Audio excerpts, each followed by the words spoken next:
ఏపీలో ఈ నెల 3న జరగనున్న పలు మున్సిపల్ కార్పొరేషన్ ఎన్నికల్లో అక్రమాలు జరగకుండా చర్యలు తీసుకోవాలని రాష్ట్ర ఎన్నికల కమిషనర్ నీలం సాహ్నికి వైసీపీ నాయకులు వినతి పత్రం అందజేశారు.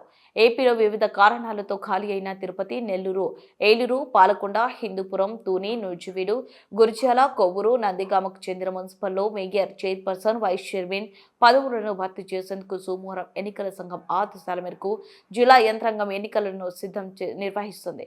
ఈ ఎన్నికల్లో అధికార పార్టీకి చెందిన నాయకులు తమ అభ్యర్థులను బెదిరిస్తున్నారని, ఆస్తుల ధ్వంసానికి పాల్పడుతున్నారని పేర్కొంటూ వైసీపీ నాయకులు ఎన్నికల కమిషన్ కు ఫిర్యాదు చేశారు. ఎన్నికలను నిష్పక్షపాతంగా జరిపించాలని, వైసీపీ అభ్యర్థులకు తగిన రక్షణ కల్పించాలని కోరారు.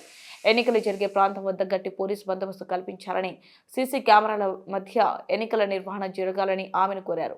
ఎన్నికల్లో ఇండిపెండెంట్ అబ్జర్వర్లు నియమించాలని విన్నవించారు.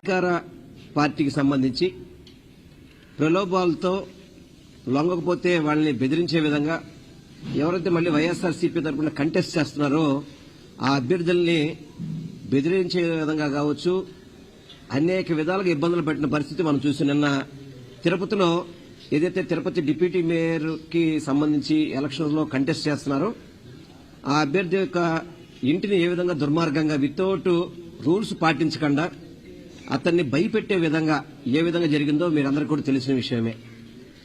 వాటికి సంబంధించి ఈరోజు ఎలక్షన్ కమిషన్ కలవడం జరిగి ఒకటే వైఎస్ఆర్సీపీ పార్టీ తరఫున మేము చెప్పుకుంటున్నాం.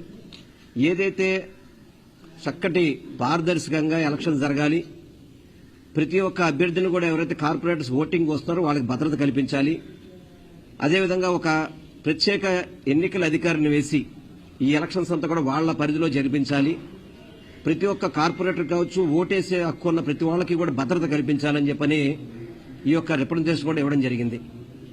గతంలో చంద్రబాబు నాయుడు గారు ఆయన ఒకటే చెప్పారు, ఎవరైనా సరే మా పార్టీలో రావాలంటే రాజీనామా చేయాలని చెప్పని.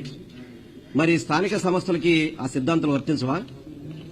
ఆ సిద్ధాంతాలు వర్తించవా అంటే రాజ్యసభలకి ఎమ్మెల్సీలకి మాత్రమే మీకు వర్తిస్తాయి సిద్ధాంతాలు, వీటికి వర్తించవా? ఎందుకు మీరు దుడ్డిదారున మీరు వాళ్ళని చేర్చుకుని ఎందుకు మీరు ఆ పదవులు పొందాలని చూస్తున్నారు? ఆ పదవులన్నీ కూడా వైఎస్ఆర్సీపీ పార్టీకి సంబంధించిన పదవులే కదా. ఎందుకు మీరు ద్వంద్వ వైఖరి అవలంబిస్తున్నారు? 165 సీట్లు గెలిచారు మీరు ఈ రాష్ట్రంలో. అదే చెప్తారు, దాదాపు 93%, 92% స్ట్రైకింగ్ రేట్ అని చెప్పని మీరు ప్రతి ఎన్నికలో చెప్పుకుంటున్నారు కదా.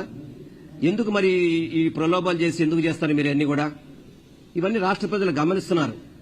ఎందుకంటే ఇంకా అధికార దాహం తీరలా వీళ్ళకి. ఇంకా స్థానిక సంస్థల్లో కూడా ప్రజల యొక్క వాణి వినిపించకుండా ఏదైతే